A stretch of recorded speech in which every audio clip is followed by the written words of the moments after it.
So I'm a little nervous, mostly because I'm used to being up here and advocating, and I'm used to highlighting things that are important about other people. And so, if I'm honest, I am super nervous because I don't spend a lot of time thinking about myself and what I'm doing. And if I'm going to skip through my planned talk, we'll get to the service part of this. So I intended to open up with a request to have you join me in 3 words around thanks and service and gratitude. And I am very grateful and thankful. Thank you to the selection committee. Thank you to the board. Thank you to the staff. Y'all saw me hug Kate. Like, I love IOCDF staff. It has been an amazing journey from a research student, a graduate student, to be standing here today. And when I thought about the message that I wanted to leave with you all, because of course you can't see it, but imposter syndrome is like right here. So it's like as I'm talking through and talking back to imposter syndrome, and the way I teach my patients to talk back to OCD, I had to think about like, what have I done? As a matter of fact, when they told me that I was winning this award, I was like, are you sure? Like, me? But then when I listened to, and I think about the talk that I gave earlier about racial and ethnic minority support and the mission and vision that we have about making sure that everyone gains access to care, I realized that the work that I've done has gone beyond me. It's touched every individual who lives with OCD, their loved ones, their parents, us as clinicians. Funny story, as we were coming up the elevator, a guy was here for a different conference and he said, well, what conference are you guys here for? And I said, the IOCDF conference.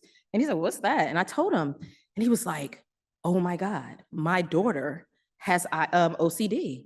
And you know what I told him? I immediately went into action because I started explaining to him how excited I am to be here every year, how excited I am to share the mission about accessing care. We have got to figure it out. And for me, the best way to do that, because I'm no gatekeeper, you're probably wondering, well, how does she get up there? How can I get up there?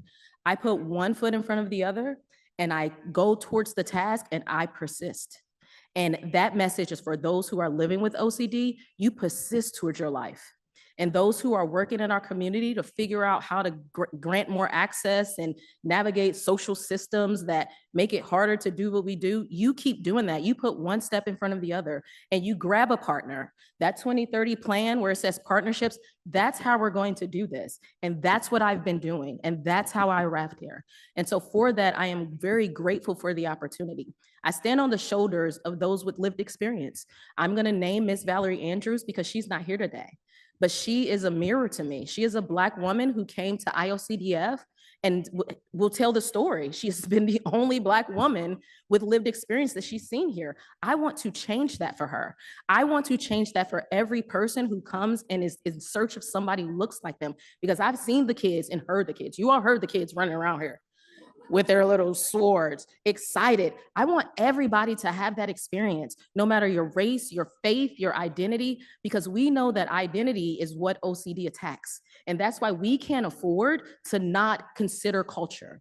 We can't afford to not look at how OCD impacts identity. We don't get to close our eyes, because if we do not get to impact people who are suffering with OCD every day. OCD hides and attacks identity. And for that reason, we must figure out how to partner to make sure we're touching every life and bringing every person to the IOCDF conference. And this is how we will continue to grow.